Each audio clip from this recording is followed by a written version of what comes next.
In this video I'm going to show you a technique I've used to repair cracked plastic on numerous occasions because I couldn't find any kind of a glue that would hold the plastic together.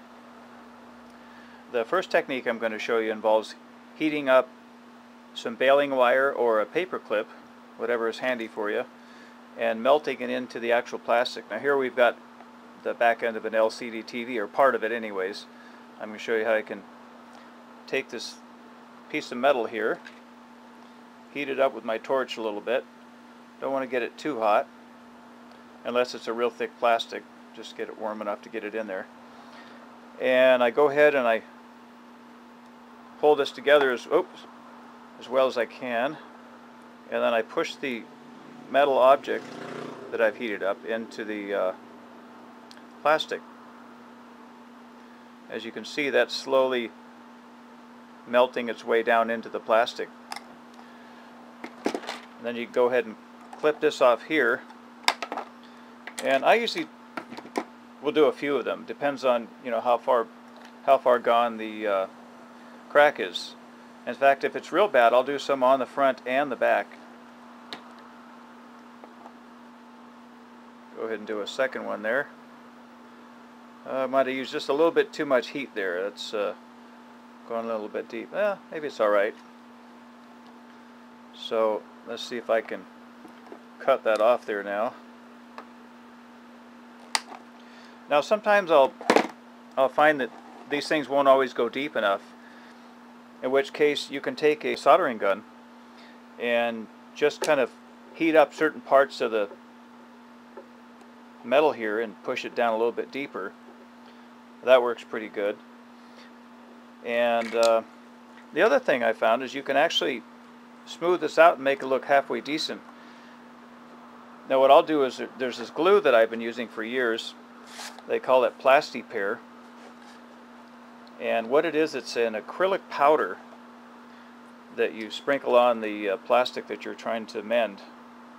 I'll do a little bit here. Come on, get out of there. There we go. So you sprinkle on this acrylic powder, and then you take this liquid that comes with it, and you drip the liquid with your eyedropper onto the surface you're trying to smooth out. Let's see if I can do a little bit here just for a sample. I know I'm not doing a top-notch job here, but there we go. And for some reason this liquid, it tends to melt into the plastic to where it actually causes the acrylic powder to melt as well, and it actually becomes part of the plastic. So that's a little technique you can use if you're ever in a spot and you have to weld something together. And you smooth that out, you'd be surprised at how good it can look when you're done. I remember one time a friend came in my shop, and this gentleman saw me working on a VCR, and I told him I had a cracked nylon gear. One of the teeth broke off the gear, and I was planning on ordering one of these gears, and my friend looks at me and he says, "I can fix that for you." And I said, "No, I don't think so. There's no way you can fix this kind of plastic or nylon." He says, "Oh yes, I can." I said, "No, I don't believe you can." And he says, "I'll tell you what, will you split whatever you're going to make on that VCR with me if I fix it for you?" I says, "Yeah, sure." So he takes out a paper clip and he starts bending it every which way, and he makes a perfect contour to fit the tooth of this nylon gear, and he pushes that thing in place. I could not believe it. When he was done with that thing, that tooth on that gear was stronger than the original tooth. That was amazing.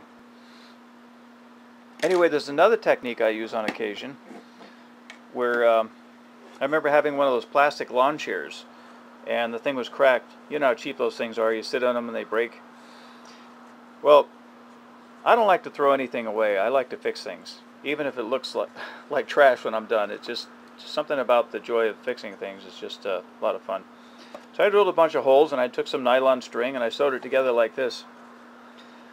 I remember at the time my girlfriend came by, she saw what I did, and she was laughing at me. She couldn't believe how cheap I was. But well, part of my madness is I like to fix things. So anyway, I got that thing going. So another technique, sometimes you can take Bondo and repair a lot of different things. Now Bondo's not going to give you super strength, but it can fix a lot of cosmetic problems, and especially that stuff they have with the fiberglass filler in it. They've got stuff, I guess it's made for boat bottoms. I can't remember what they call it. I'm sure somebody can leave a comment in the comment section and remind me.